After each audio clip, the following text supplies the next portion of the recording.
Hey guys, this is Nick from Beer and Bat Reps, and we are back with another video on Space Wolves in 9th edition.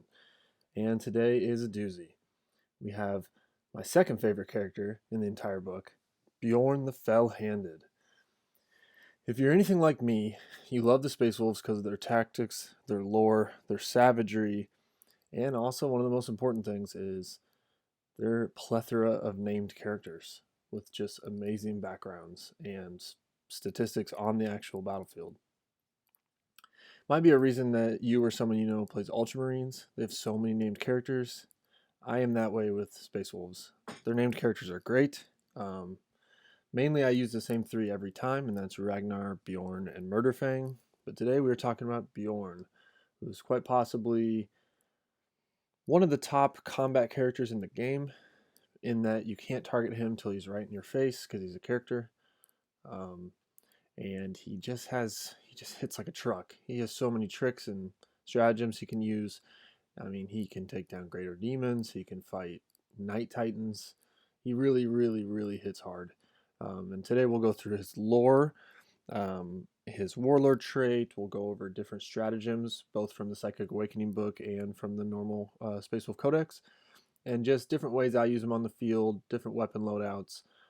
Definitely a guy you want to magnetize the gun arm and try different things. But first, settle in and we'll go through his lore a little bit because it is amazing. He's actually one of the oldest things in the entire game. He's been around since the Primarchs. So here we go. This is lore of Bjorn the Fell-Handed. Bjorn the Fell-Handed, last of the company of Russ. Bjorn the Fell-Handed is the oldest warrior in the Imperium, save for the resurrected Lord Commander Guilliman. Interred in a custom-built dreadnought in M31, Bjorn is a legendary figure amongst the Space Wolves, for he fought in the Horus Heresy amongst the retinue of Leman Russ himself. For this reason alone, Bjorn would be held in awe by his battle brothers and treasured as a living link to the glory days of the Great Crusade. Bjorn has since been the salvation of the Space Wolf chapter, time and time again, earning the reverence of even the fiercest Wolf Lord. Bjorn had barely become a Grey Hunter when he fought at the side of the Primarch. To hear Bjorn speak of these days is to hear an echo of history itself. Though the epic events he describes seem more like a skald's tale than hard fact, they are facts nonetheless, for Bjorn's word is as true as Fenrisian oak. At the dawn of each new century, Bjorn is roused from his long sleep to hold court at the great feast. There he begins to recount elements of his own saga, and the boisterous mirth of his battle brothers is replaced by the silence of utmost respect. In the strife-fueled aftermath of the heresy, Bjorn fought to rebuild the Imperium with such spirit and burning conviction that Russ elevated the young warrior to his personal retinue. Gifted his honor beyond measure, Bjorn fought all the harder to prove himself in the eyes of his spiritual father. It was Leman Russ himself who gave Bjorn the epithet that he bears to this day. Then, one unforgettable and tragic day, the Primarch stepped atop the vast banqueting table in the great hall, and after a long and uncomfortable silence, announced his intention to leave for the Eye of Terror. He took his retinue with him, leaving only Bjorn behind to watch over his chapter. Bjorn has never explained why he was left behind in this manner. It is not certain if he even knows himself, but the Primarch was not one to act idly. Despite the fact he has relived it 100 times or more, when Bjorn tells of that day, it is clear he still struggles with intense feelings of rejection and bitterness. All who hear his tale know that Russ's parting act bothers Bjorn far more than the tale of his own tragic fall to a warped beast with 1,000 maws, or the days his spirit spent roaming Morkai's cold realm during his torturous internment into an adamantium sarcophagus. From the day of Russ's disappearance, Bjorn has given all to prove himself worthy in the eyes of his missing Primarch. First as warrior, then as Wolf Lord, Dreadnought, and finally to this day as the spiritual and moral compass for the entire chapter. Only the High Wolf priest Ulrich knows Bjorn well enough to suspect that he still craves the benediction of his once father, and that within Bjorn's indestructible and immensely potent war form lies a mind that will know no peace until he fights alongside the Primarch once more. With the advent of the Secretrix Maledictum and the resultant cataclysm unleashed upon the galaxy, many Space Wolves believe that the hour of the wolf time is nigh, and that Lim and Russ will soon return to lead them in the last great battle. It is said that the High Rune Priest Njal Stormcaller has spent many long hours alone with an awakened Bjorn, questioning him on every detail of the days leading up to Russ's disappearance.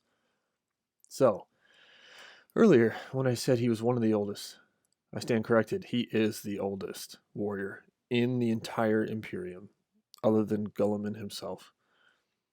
On the field of battle, he kind of does a similar thing that Gulliman does for Ultramarines. He buffs fellow soldiers. He can't be targeted to the last second because he's a character. If he is targeted by snipers and such, he's tough enough he can handle it. And when he hits hard enough to kill everything he fights. Okay, first thing I wanted to talk about was his weapon loadout. So obviously he has his True Claw, his main combat weapon. He also has an underslung heavy flamer under True Claw. But for ranged weapons, you have some choices. You have the assault cannon, tried and true, 6 shots. It's my personal favorite. That's 20 points. You have a heavy plasma cannon for 20 points. Not a great choice. I mean, he does hit on 2s and he rerolls 1s, so you don't have to worry about it overheating. I guess that'd be pretty good at killing Primaris. But there's just better options. The next for 20 points is Hellfrost Cannon. That's unique to him, and if you can see in these pictures of my painted Bjorn, the half red, half gray, I have the Hellfrost Cannon on there just because it's unique, and I think it's fitting for him to have that. But in game terms, it's basically a multi-melter. It's not very good. There's definitely better options. And then for twice as many points, for 40 points, you can get a twin las cannon. Now, when you look at battle reports on the internet, you'll see a lot of Bjorn armed with twin las cannon. That's basically everyone's go-to. And it is nice to have extremely reliable, 2-up rerollable to hit las cannon shots. But how I run my army is I have so many things that are so good at killing in combat that with the guns, I like it to be DACA. So actually in my games, I use the assault cannon. 6 shots, hitting on 2s, rerolling, strength 6, -2 in round 1 AP. Yeah, that's my go-to. It's only 20 points, keeps him at 190 at his points cost. But yeah, try out different things. If you are finding yourself needing some anti-tank and you don't really want to get into combat, then yeah, Twin Las would be the way to go, but it just makes him 20 points more expensive than the Assault Cannon version. You could do anti-tank with single-shot Hellfrost. I've done that plenty of times. I did that all through 8th because it was the cheapest gun loadout, but now that 3 of his 4 guns all cost exactly 20 points, I see no reason not to run Assault Cannon. But that's also my personal preference because I run an army of dreadnoughts. I have anywhere between 9 and 12 dreadnoughts in my list at all times.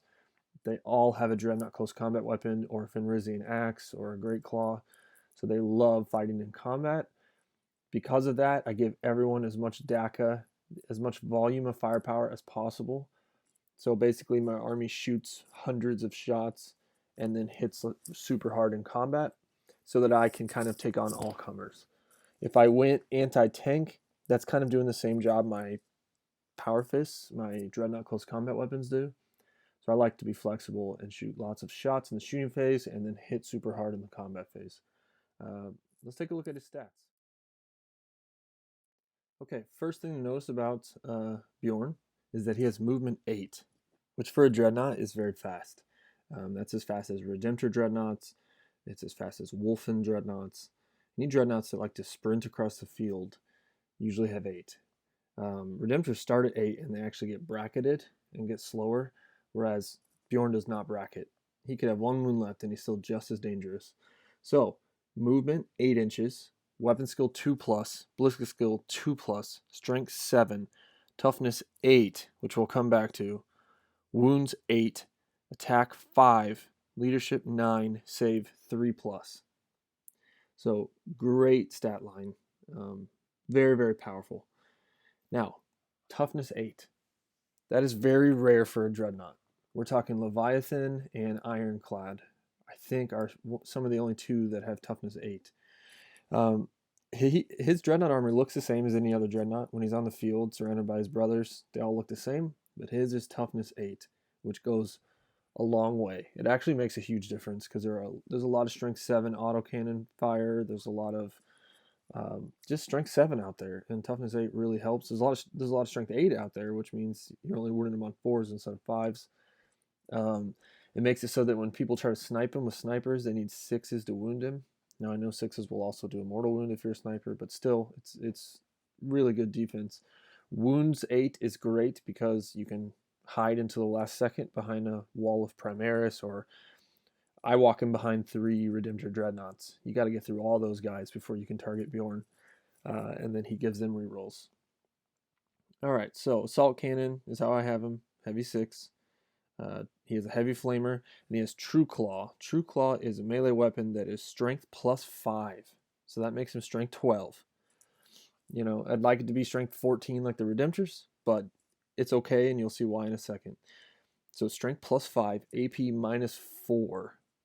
So unless you have an Invul or your Terminator, it's going through your armor. Damage D6, which is a bit random, but you can re-roll failed wound rolls for this weapon. So in essence, with his 5 attacks, he'll have 6 attacks in the first round of combat because he's a Space Marine, Angel of Death. So 6 attacks that hit on 2s. I'll tell you right now, he re-rolls 1s to hit. At strength 12, minus 4, re-rolling failed wounds, and D6 damage. Okay, so theoretically, if you're rolling halfway decent, he should wound with all 6. If your opponent has no invul, he's doing 6d6 damage. So like 20 plus wounds to a knight. If you're fighting someone with a normal invul, like a Primaris Captain or something like that with 4-up invul, even 3 of those are getting through, so 3d6 damage. He just deletes stuff. He's a point-and-click unit. If he touches things, they die almost every time as long as he's swinging first. So let's go through his abilities. First one is Ancient Tactician. If your army is battle forged, you receive 1 additional command point if it includes Bjorn the Fell-Handed. So like I said, when I said he kind of fulfills the same thing as Guilliman does for Ultramarines, I mean, not to that extent, but he's only 190. Honestly, I like his background and fluff better than Guilliman's. I know people are going to come at me for that one. People love G-Man, but I love Bjorn. Guilliman gives you 3 command points, but he has to be your warlord. Bjorn just gives you a command point just for being on the table. Just if it includes Bjorn the Fell-Handed. Ancient Tactician, you receive 1 command point. I love it. That command point actually comes in super handy. That could be an extra relic for someone. That could be an extra warlord trait for someone. Or just, you know, we have a lot of really good 1 CP stratagems, so it really helps. Next ability is Explodes. Normal stuff. You roll 6 when he dies. 3-inch bubble, D6 mortal wounds. Or D3, sorry. D3 mortal wounds. He's not a huge explosion. And then his next one, Last of the Company of Russ. You can reroll hit rolls of 1 for friendly Space Wolves units that are within 6 inches of this model. That's super helpful. I mean, I would have liked it if he was a chapter master, but, you know, they have a chapter master, the Great Wolf, Logan Grimnar. We'll get to him someday, but it's just super helpful. I'm an army that I'm happy with anything that gets killed in the shooting phase, but I know deep down combat is where I want to be. And being Space Wolves, we hit on 2s in combat. So rerolling 1s is all I need. So yeah, super helpful. Legendary Tenacity. Roll a d6 each time Bjorn the Fell-Handed loses a wound.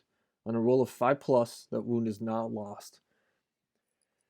Okay, so we're getting down to it now. He's toughness 8, wounds 8. He only has a 3+ save, and he does not have an invul, which is too bad, but he has a 5-up shrug. He basically is disgustingly resilient.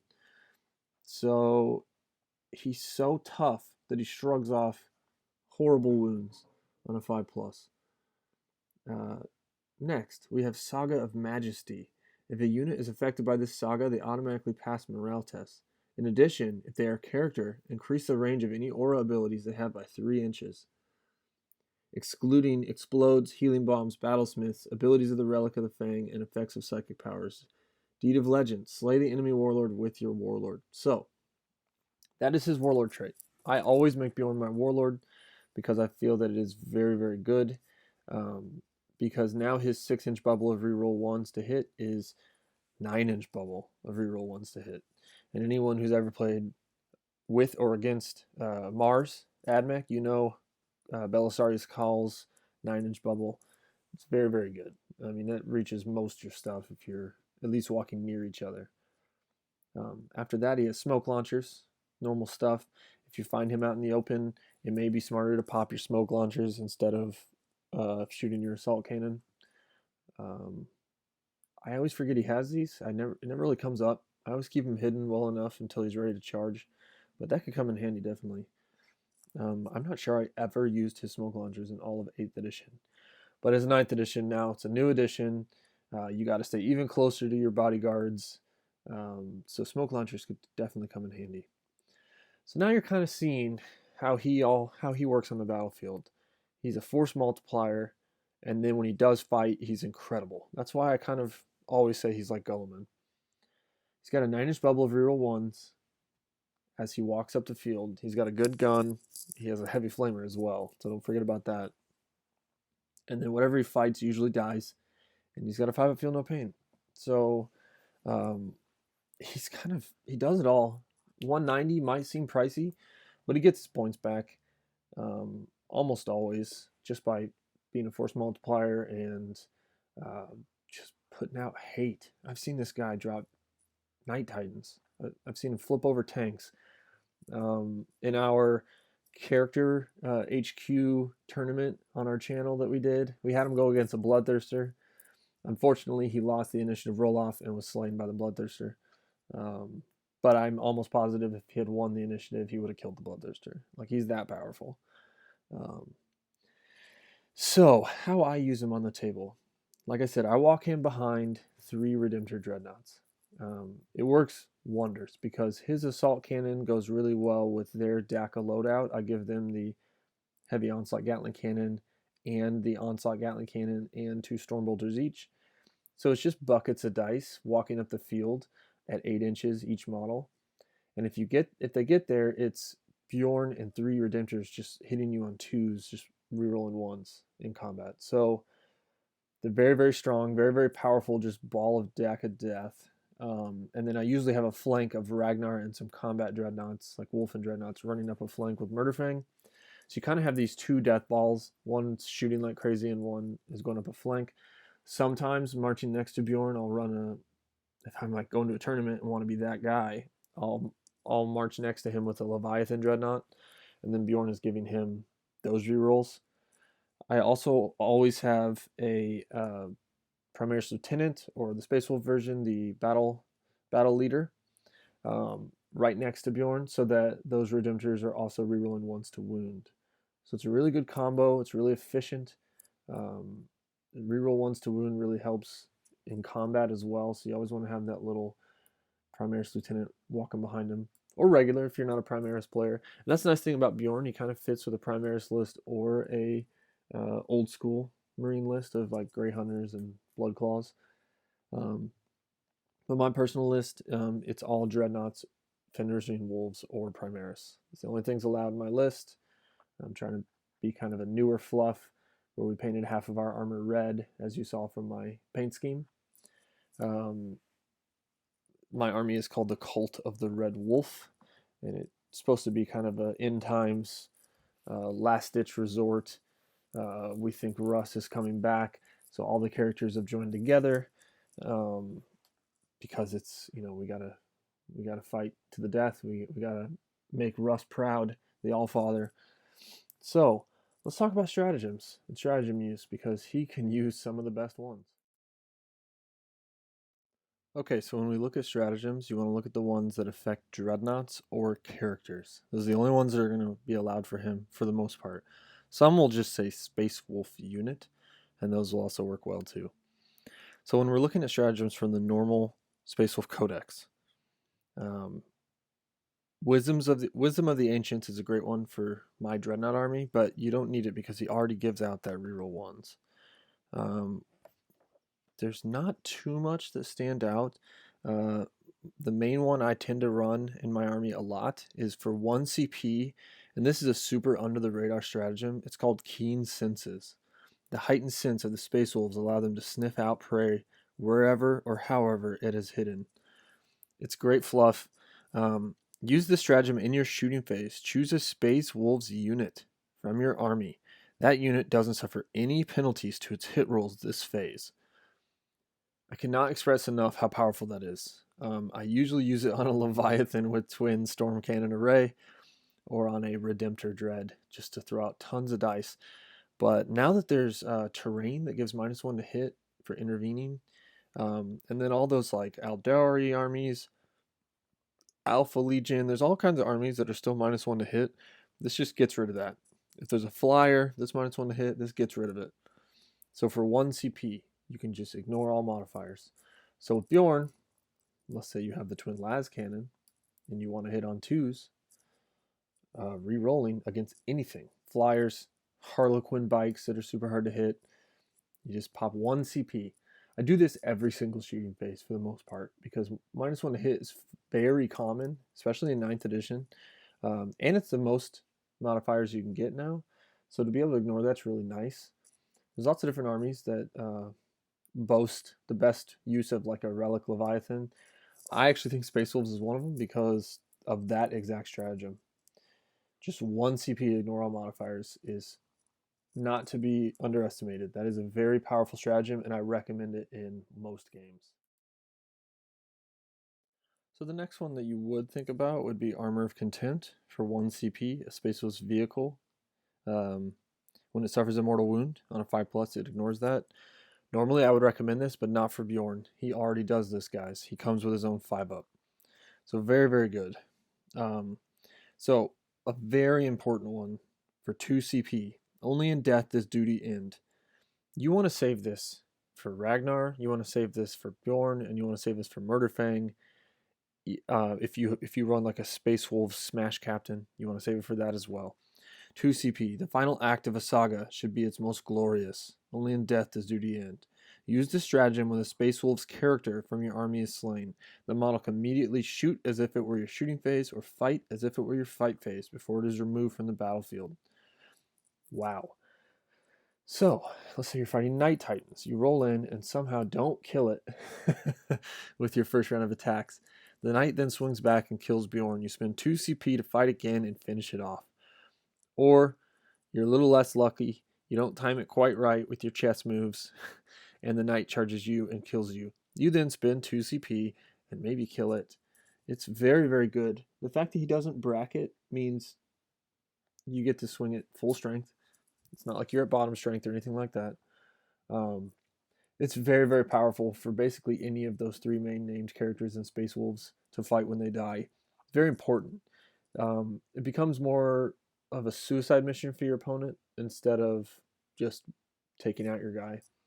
If you're fighting someone that's clearly superior, like Gulliman or Mortarion or Magnus, this can help bring them down. I mean, if you got to swing first and hurt them the first time, and then they hit and kill you, and you swing back and kill them, it's very, very satisfying to kill those very expensive models with a 190-point model. Plus, he's already been giving you the extra command point. He's already been giving you the force multiplying rerolls up until that point. So it's very, very nice.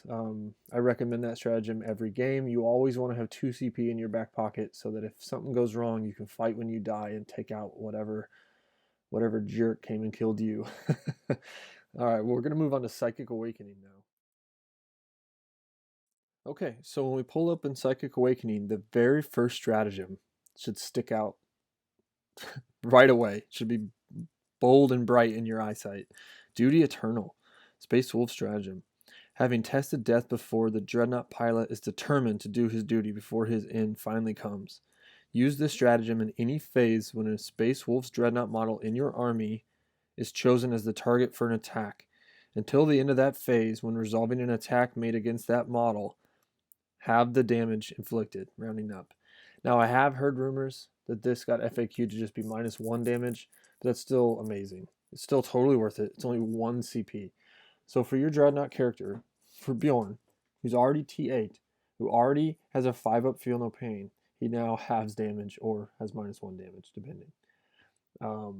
It's incredible. It's truly incredible. Some of the most powerful guns in the game are flat 2 damage. We're talking Hellblasters, we're talking when a Leviathan's shooting at you, auto cannons.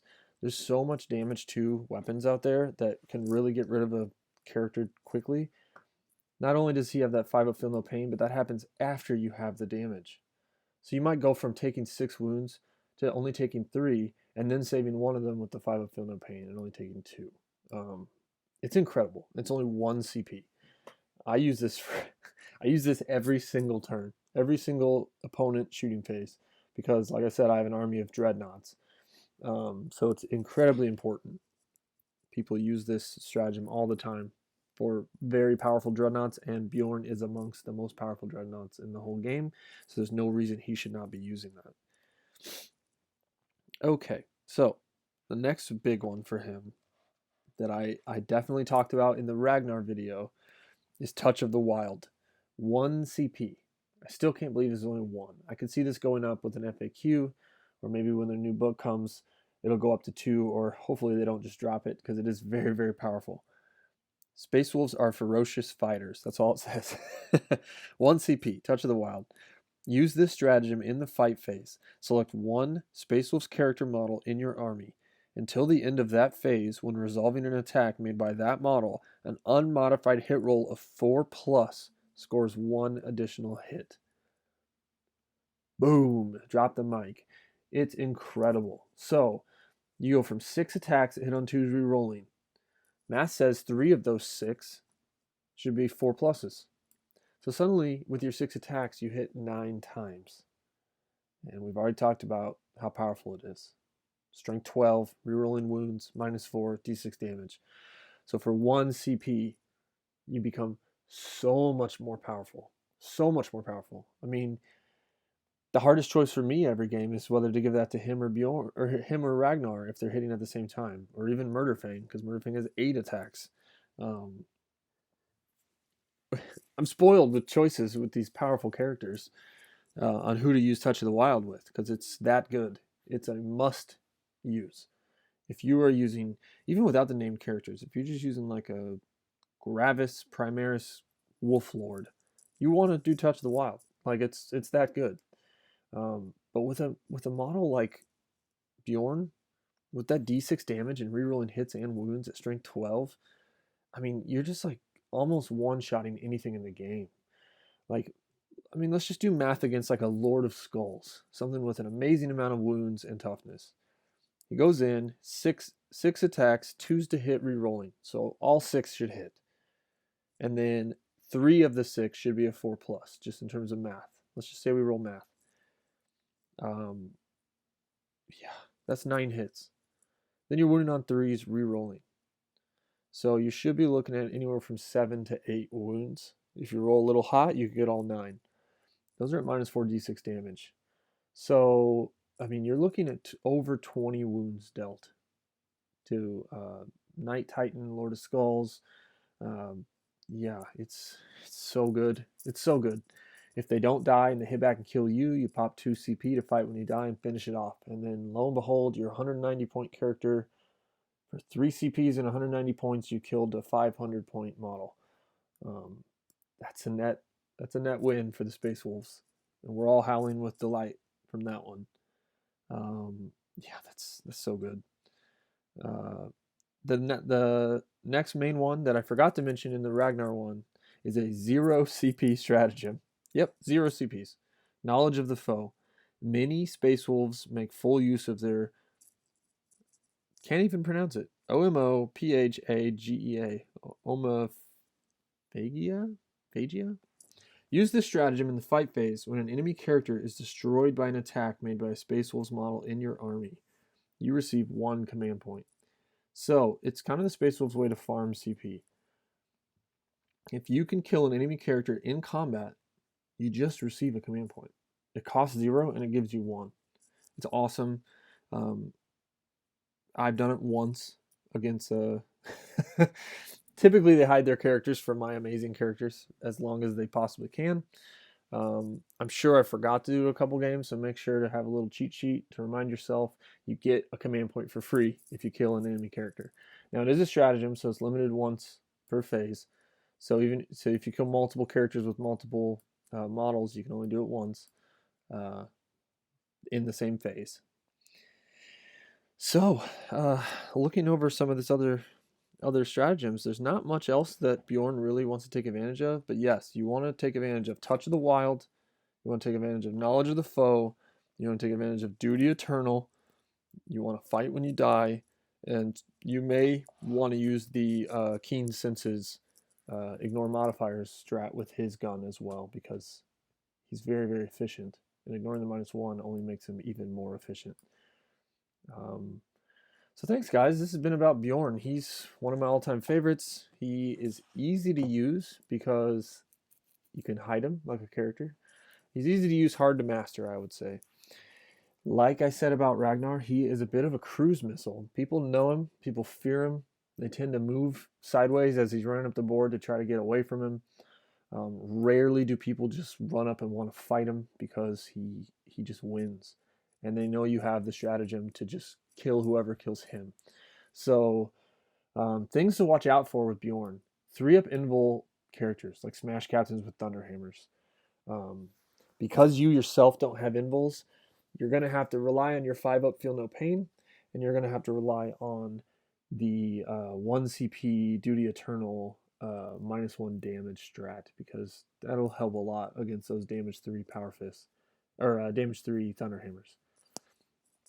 Other things to watch out for, I guess Primaris Eliminators are pretty strong snipers, but with T8 and 5-up Feel No Pain, I just don't fear the snipers at all. I don't, with Ragnar, I do. I have a repulsor I'm painting up just for Ragnar to hide him until I can get there and spit him out on somebody. But Bjorn just marches behind his brother Dreadnoughts and uses them for protection and does not fear snipers. Smite Spam is another one to fear, but with 5-up Feel No Pain, you at least have a defense against it. So that helps a lot. There's not much else. I mean, honestly, he's going to get there and he's going to wreck face. He doesn't even die in the games I use him. People are too busy targeting Leviathan, too busy worried about Ragnar and Murderfang up their flank, too busy shooting at my marching gun wall of 3 Redemptor Dreadnoughts. Bjorn usually is safe and sound. He usually doesn't even take damage. If I can get him to combat, he kills everything he fights. Because of the stats we talked about. He's just that powerful. So I recommend Bjorn 10 out of 10, guys. For 190 points, you can do no better, in my opinion.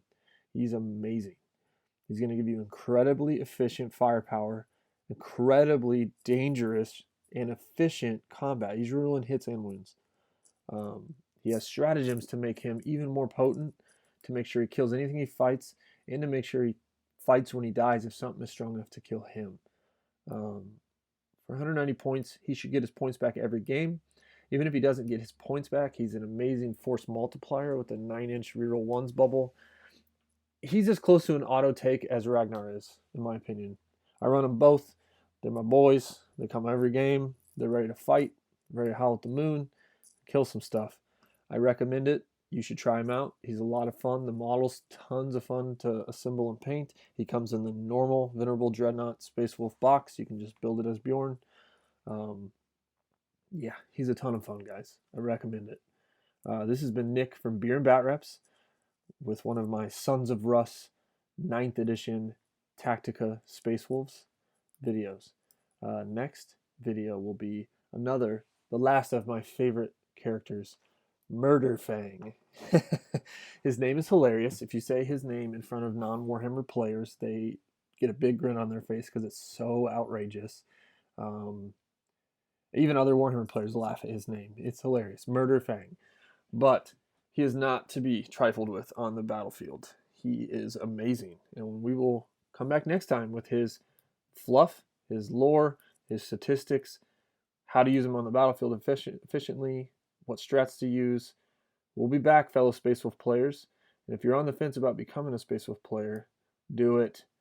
There's never been a stronger time to be a incredibly powerful Space Marine army that specializes in combat but can still carry all the best guns and use the best strats. Space Wolves are number one in my book. I'm going to try to help you guys use them to the best possible ability. And just stay tuned, guys. I'm going to get them on the field here soon for a battle report as well. This is Nick from Beer and Bat Reps. Cheers. Thanks for joining me.